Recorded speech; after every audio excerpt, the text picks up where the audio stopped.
want to take you back to a time in the early 2000s. Especially in an animation sense. This was a weird era for animation. Pixar was ruining the era with the Toy Story films and A Bug's Life. Meanwhile, Disney was in a bit of a slump as the films didn't make much money.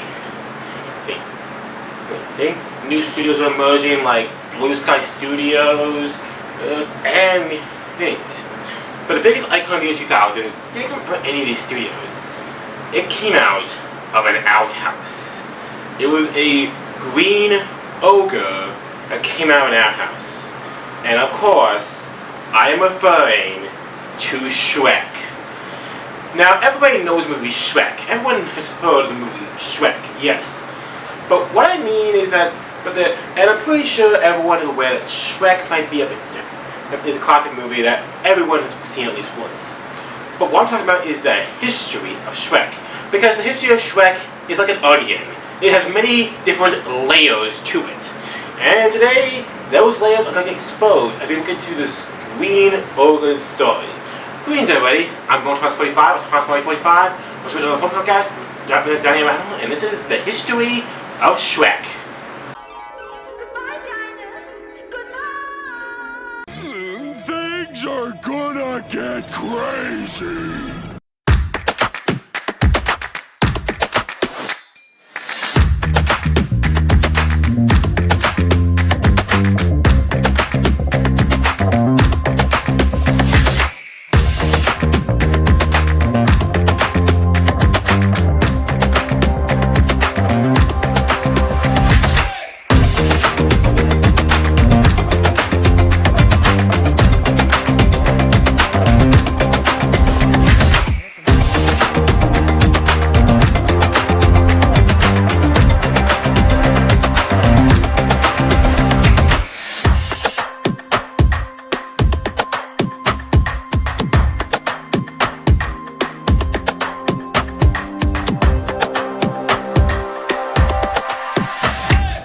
Most everyone's mad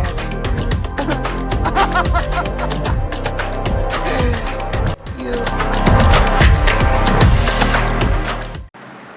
Our story begins with a studio founder. Dreamworks SKG, better known as just Dreamworks, was founded by three people. Okay? Music producer David Geffen, movie director Steven Spielberg, and animation superstar Jeffrey Katzenberg. Hence the title SKG. Spielberg, Katzenberg, Geffen.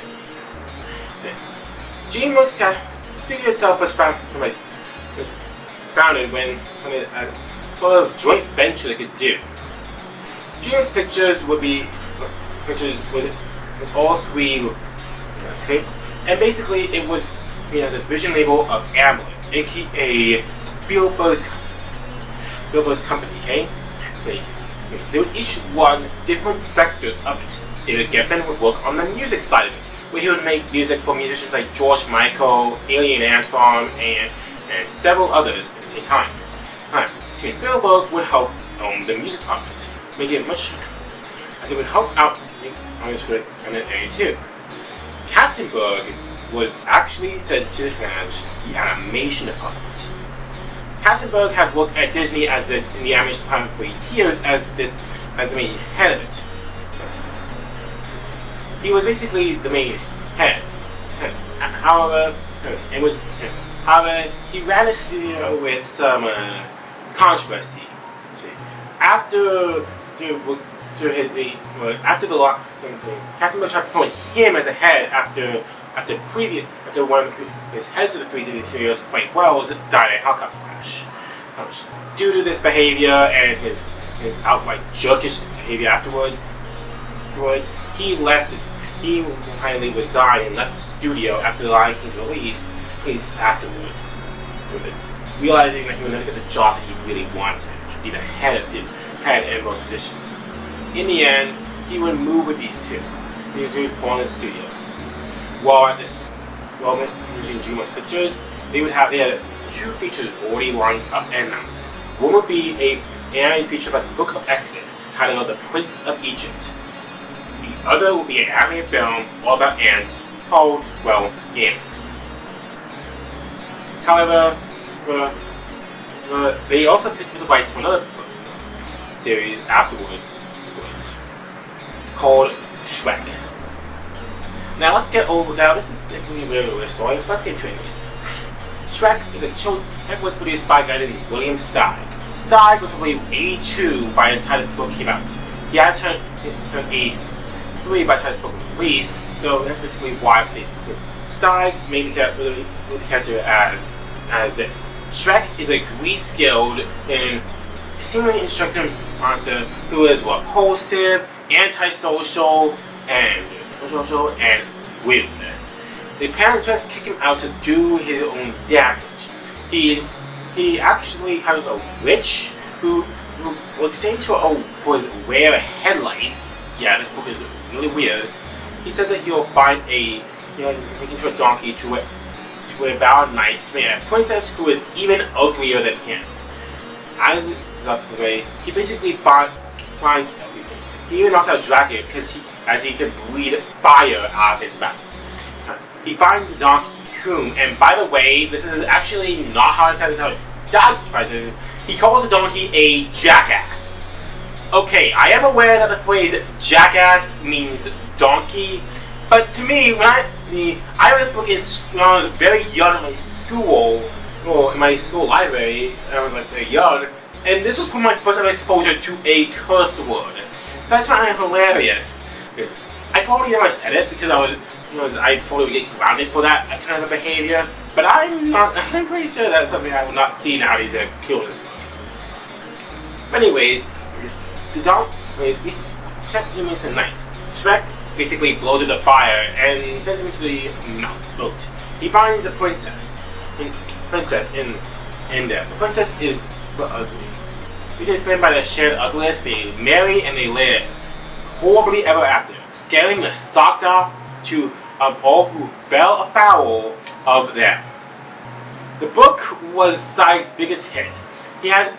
Shrek was basically a rancid anti-hero the whole book, and kids loved it. It was all the imbued grossness that it was supposed to be. It was just different and visually distinct as all could be.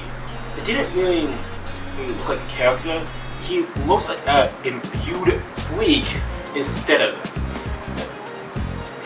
Steig prepares many more books, but no one really captured the same success as Shrek. But let's go see how. But no one after Shrek was published. The studio was snagged on the rights. The studio side of the rights would be Amblimation. Okay, let's go over Amblimation's history. Amblimation is a studio that basically was made by Steven Spielberg. In the 1980s, Spielberg wanted to get back into animation and helped produce two Don Bluth films, An American Tale and The Land Before Time. Both films became successful, and he would want to make more films afterwards to help out. He made some TV shows. These included TV shows like Tiny Teen Adventures, Pinky and the Brain, Freakazoids, and Animaniacs. Not only that, but he would also make 3 new animated films out of a studio called Amblimation. These being An American Tale, Fire Goes West, We're Back, The Dinosaur Story, and Balto. So, unfortunately, Amblimation never really did great afterwards. All 3 films, the films were not terrible, in fact, they were just fine. They didn't do great. An American Tale, Fire Goes West was even more successful of the group, doing about $40 million off of $60 million. However, both We're Back and Balto both flopped heavily at the box office. We're Back only owned $9 million, while Balto only owned $11 million. The studio, during post-production, Spielberg left to find Dreamworks and become Amblimation. Amblimation had 2 other films in the works. One would be an adaptation of Andrew Lloyd Webber's Cats. This is long before the 2019 movie, so we can only glean that it hopefully was better than that movie. The other was the adaptation of Shrek. Unfortunately, we don't know much about this adaptation of Shrek, other than it was meant to be a kind of a similar translation to the book, and that the character himself. So, actors I would like up for this would be Bill Murray as Shrek and Steve Martin as Donkey. Unfortunately, when Amblimation basically stopped out, the rights eventually shuffled over to Dreamworks Animation, but after buying the rights to the film, Katzenberg quickly put development for Shrek in late 1985. And really hired a producer, John H. Williams, who brought to him. Williams said best, every development deal starts with a pitch, and my pitch came from my then kindergartner. In collaboration with his preschool brother, upon our reading of Shrek, kindergartner started forwarding large segments of the book, pretending he could read them. Even as an adult, I thought Shrek was outrageous, irreverent, iconoclastic, gross, and just a lot of fun. He's a great movie character in search of a movie. Shrek seemed to be a great idea. Even though this 2D idea never came out, they decided to make it in 3D instead. So they made it a CGI movie instead. CGI was still relatively new, but they decided to use it after the grand success of Pixar's Toy Story. We'll get to Pixar's Toy Story in another episode, but I just want to know that was how it can be. Okay. The idea of Shrek also seemed to come up to having concepts. He attached two people to the drawings, okay? Andrew Adamson and Vicky Jensen, who were both by the films. However, they both got in their own ways. The early used motion capture for designs, having Shrek be in a live-action background to the CGI characters. For casting in the movie, though, this is where it gets really fun. The first person to was offered the role of Shrek will be Nicolas Cage, but he quickly turned it down in 2013. He said this: "When you're drawn in a way, it seems more about how children are going to see you than anything else. So I care about that. Ultimately, another role was Ian Bagg, who actually wanted the film to go through. However, he was rejected. Instead, they decided to turn to another show entitled Saturday Night Live. Get 3 actors who cast it. For the role of Shrek, they hired up-and-coming actor Chris Farley. Chris Farley was just starting to break into movies after getting cast on SNL, with his films like Tommy Boy and Beverly Hills Ninja as prime examples. For Donkey, they hired Eddie Murphy, who was of SNL's cast in the 80s. Eddie Murphy was in kind of a mixed spot personally, but he was basically in the 80s. They used to film films like 48 Hours, Trading Places, and Beverly Hills Cop franchise. He had just got a rebound thanks to his film, Another Professor.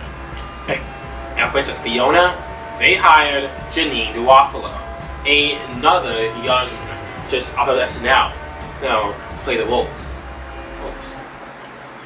The movie's original plot was this. The original plot was Shrek. Plot was this. Shrek is kicked out of his house again. However, this time it's not to find his destiny. It's because his parents actually see that he has very little to do with his life. So just come out just to see him a quest. Shrek is not really happy about this. At the same time, the ruler of hires him for rock, and instead wants to be campus from his stuff.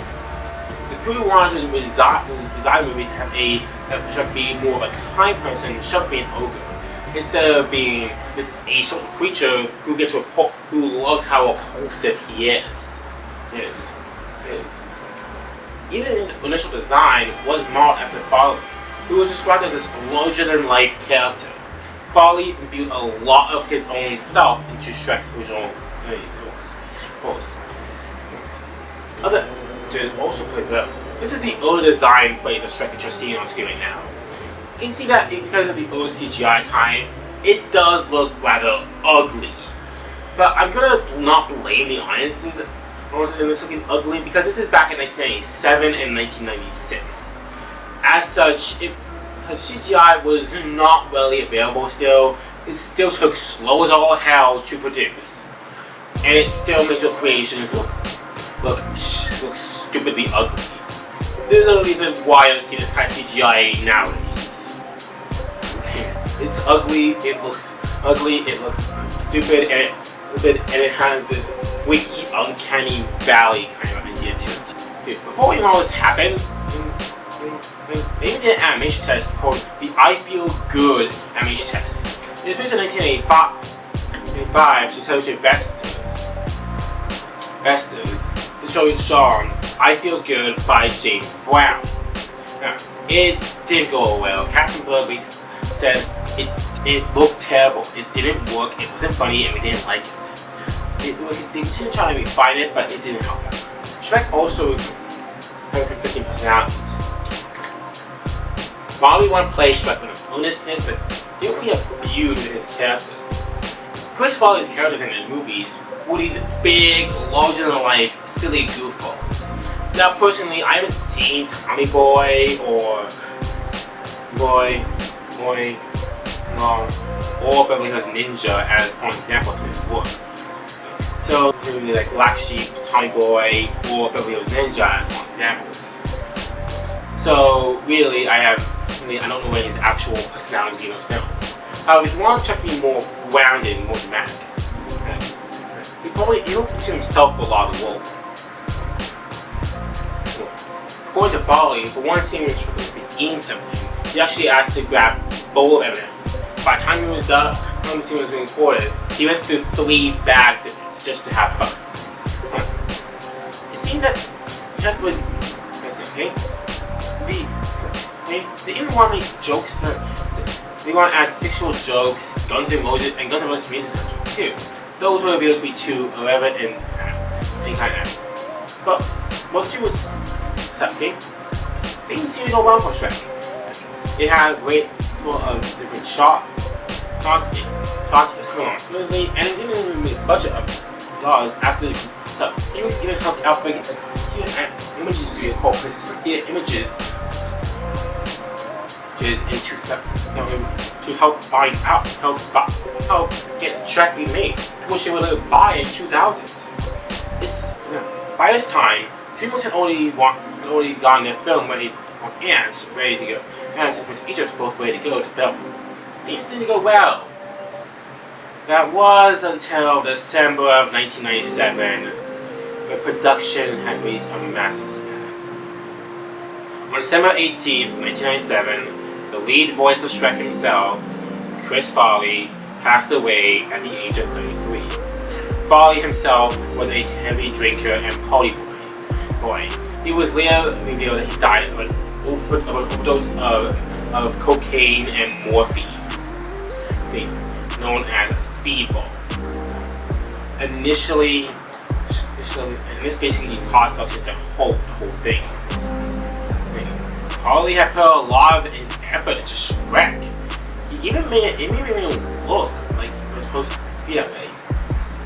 Unfortunately, now that the main actor had died, it was really sad. To see this all. I'm going to show you something, and these are just some of the lines that he was able to record before he passed away. And Farquaad said he'd give me my own swamp in exchange for the princess. You really think you can trust that Weasley oil rag, don't you? Yeah, right.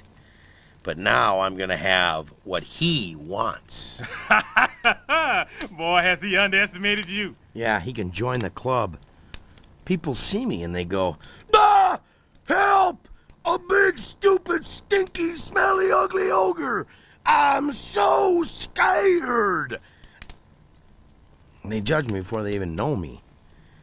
My folks always told me that everyone loves ogres. I see. So, I guess they were a little overprotective. A little? That's why I gotta do this. The lead star in our And Shrek was basically stuck to do nothing else he could do. They almost started scrapping the movie, and I have to figure out how to move on without this whole the main star. But instead, they decided something else. What was that one thing? We'll have to find out what that thing is after the break. Let's go! Hi, princess! It talks! Yeah, it's getting them to shut up, that's the trick! The comedy event of the summer stars Mike Myers, Eddie Murphy, Cameron Diaz, John Lithgow. How about him? There's an arrow in your butt! Oh, would you look at that? Shrek, Oh, what large teeth you have! And do I detect a hint of minty freshness? rated PG, starts May 18th everywhere. Welcome back. After the big have with Chris Farley's passing away, Farley, it was later revealed that that Farley only had 5 days left of voice work, meaning he only made a few lines. Farley's brother John was offered the role, but out of respect for his brother, he said no. Instead, a different actor was tried out instead. Captain pitched the idea to Canadian actor Mike Myers. Mike Myers had basically kind of started his career as well, and was a dear friend of Farley's, starring movies like Wayne's World, So I Married an Axe Murderer, and the Austin Powers franchise. After hearing the pitch, he thought Shrek was, in his words, the worst fucking title. However, Myers was interested. He wanted to get in the role no matter what. Myers decided to do the role and he wanted a redesign of Shrek. The design of Shrek was modeled after Chris Farley himself, even his son Trey had an orange hair. So instead, they changed the design to get more like Myers himself. This caused him to look more and more like Myers. Another person that actually was actually a wrestler went by the name of Maurice Tillett, who had this hormonal disorder that caused his bones to thicken. Well, Dreamworks never confirmed it, but there is some eerie similarities between Maurice Tillett and Shrek's design. Myers initially also wanted to change Shrek's personality. Okay, when he saw the personality Shrek, he wanted to make Shrek again back to a more asocial anti-hero, but having more of an imbued loneliness in him instead of the Shrek being beloved by his report stuff, he was more unsure about it. He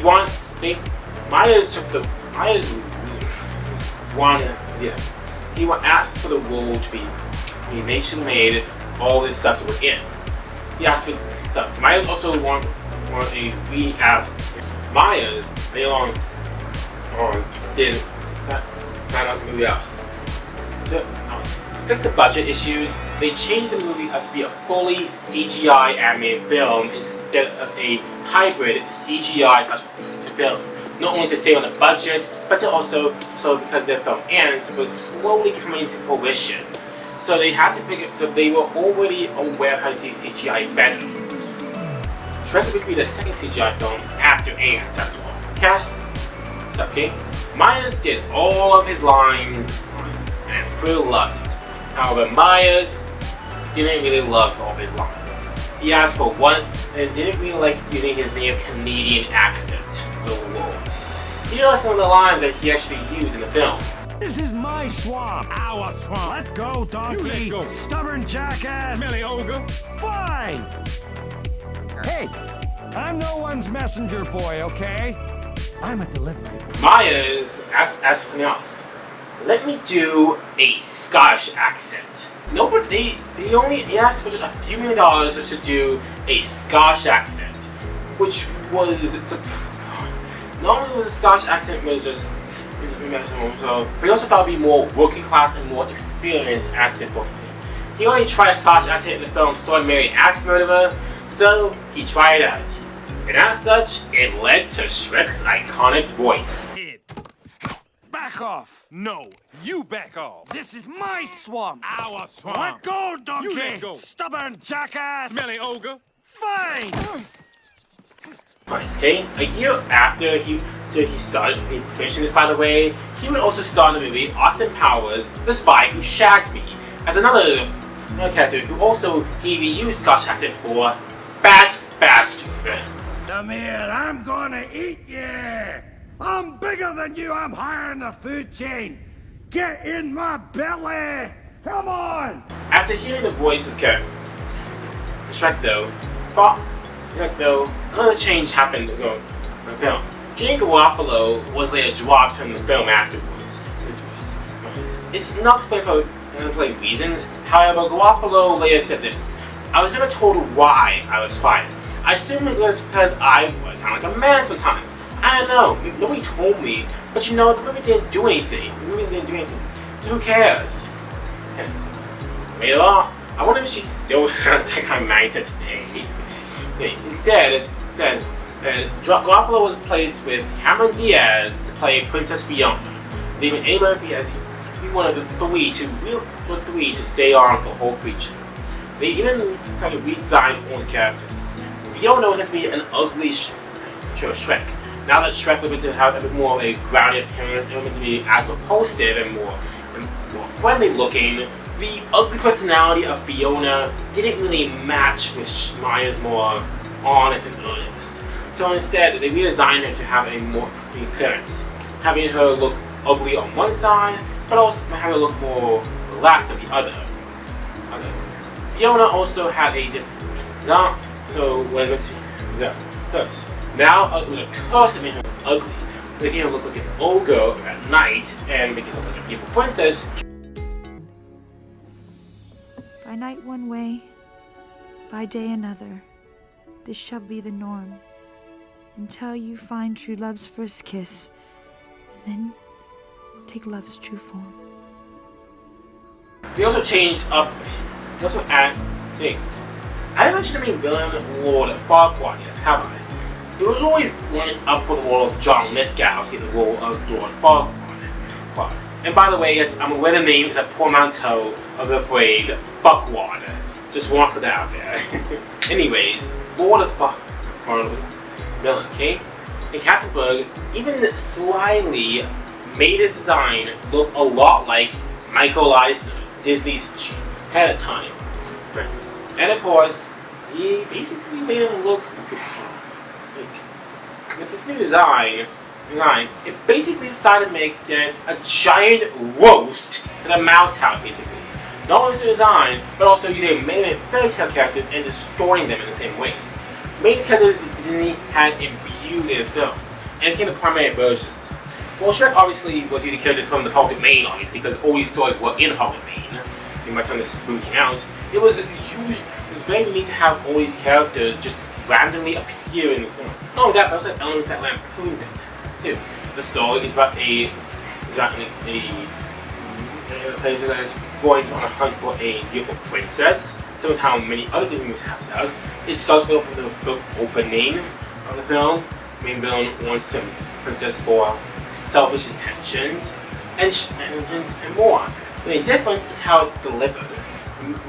Okay, the character of Monsieur Hood is an inversion of what Robin Hood actually is. Instead of being the character who steals from the rich and gives to the needy, he also takes a fair share of it instead, making it more of a real swindler. Okay? I would mention that Lord Farquaad was already a parody of Michael Eisner, but even down to the looks of him, Eisner was that had it down too. Shrek was not that hero. Fiona had a tough personality that was somewhat serious times, and also was actually supposed to just Shrek in personality. Donkey was the unusual normal steed. Oh, and did I mention that the film literally starts off with Shrek wiping his ass on a storybook? Yeah. that is that. It's a game. Shrek was meant to have a very common to all the things. However, Shrek also not meant to be a common character of Disney in the same ways. It wouldn't just be a gigantic middle finger to the mouse house, but it was also meant to add things that even Disney would try. Including a pop soundtrack. The soundtrack would include popular songs of the day. The film would be the third film to actually scored by Henry Jensen Williams in great power after both Ants and Chicken Run. It was recorded at Abbey Road Studios, aka the same Abbey Road Studios that the Beatles recorded a good chunk of their albums at, hence the name Abbey Road. They had cover songs of On the Road Again and Try a Little Tenderness. Music from popular music at the time, like I'm on My Way by the Proclaimers, and Joan Jett's Bad Reputation, and some unknown songs like My Beloved Monster by the Eels. However, its most popular artist was Smash Mouth. Initially, Smash Mouth, they wanted to use all songs of the film. However, it wasn't meant to be in there. Instead, the original composition was actually meant to be a different song called Stay Home by Self. However, when they realized it was Jeff Katzenberg actually really loved this idea for All Star, and he wanted the ending to go out a big round. It ended up working perfectly for All Star. Later on, they actually contacted Smash Mouth to add their version, play the end of I'm a Believer. It all had it all. The film was meant to be launched. Okay? It is meant to be Dreamworks' 5th overall feature to come out in theaters after the Ants, Prince of Egypt, The Road to El Dorado, and Chicken, which they had done in the collaboration with Odin. The movie was released on May 18, 2001, and it did amazing. Oh yeah!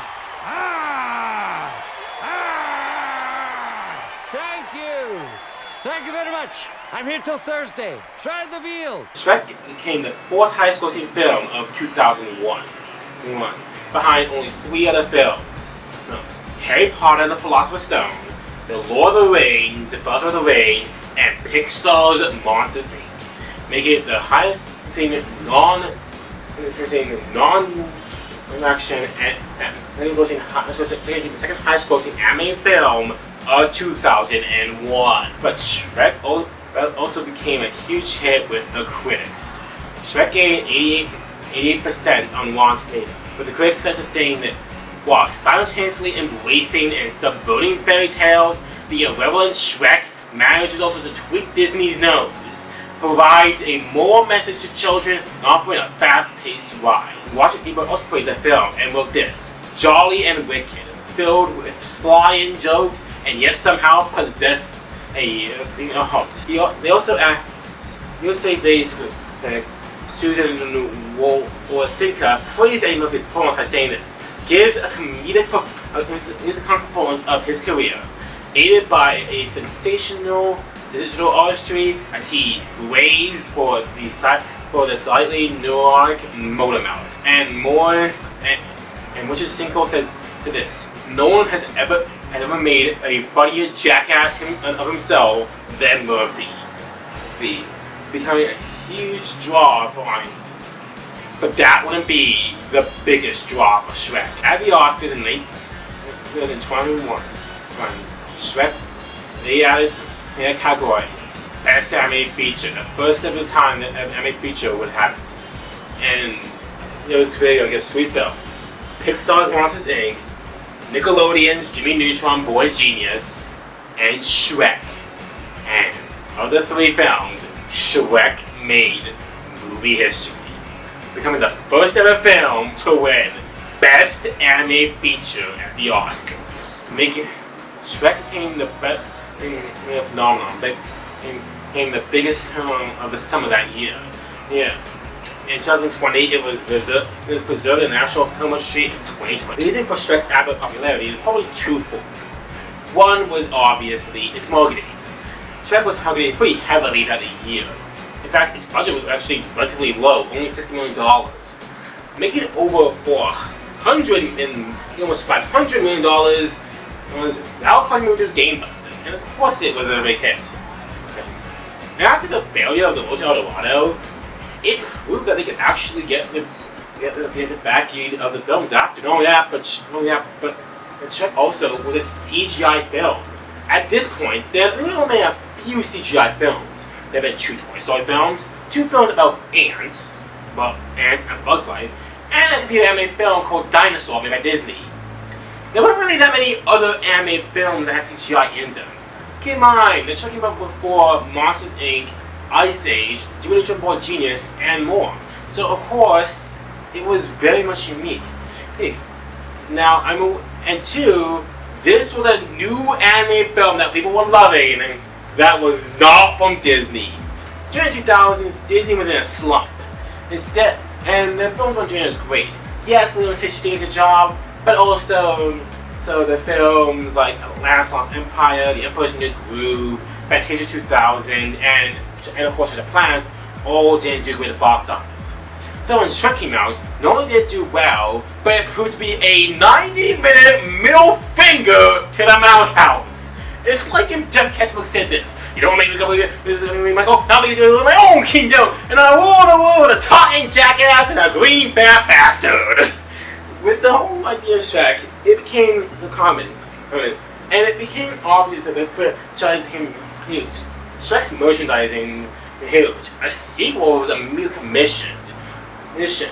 Of course, Shrek wasn't going to be hellbound by one movie. A sequel was already in the works with Shrek 2, which will lead to 2 other films: Shrek the Third, Shrek Forever After, and Shrek 5. Which had actually been in the works for so long that they actually want more. It became so popular that Shrek became the main mascot of Dreamworks popular studios. Any of those films afterwards made the other franchises, which is like How to Train Your Dragon, Madagascar, and Scar and Trolls. Shrek has remained as its most popular, and has remained as the staple of Dreamworks. Of course, Shrek became a huge hit for Dreamworks. Its irreverent humor, its crazy characters, its loud personality, and the character to stay as himself. A character who basically compromised himself. And everyone, I want to say a little Shrek. In short, I've often heard the phrase, Shrek is like an onion. And yes, this is from the film itself, but hear me out. Shrek's production is like an onion. Okay? What started off as the idea that was a 2D anime film that never came to be in the ashes, which is soon became the sensation of another studio, like Dreamworks Animation itself. It became the biggest thing in that area. Okay. Afterwards, it was slowly going to Dreamworks Animation after Amblimation shuttering. When the actors would come back and would shine with an animation test, and would be made for an actor for doing roles for actors like who's trying to get books, trying to have this big movie starring Chris Farley. After Farley's death, Myers came in and stepped in and helped out the project and gave it Shrek's iconic voice.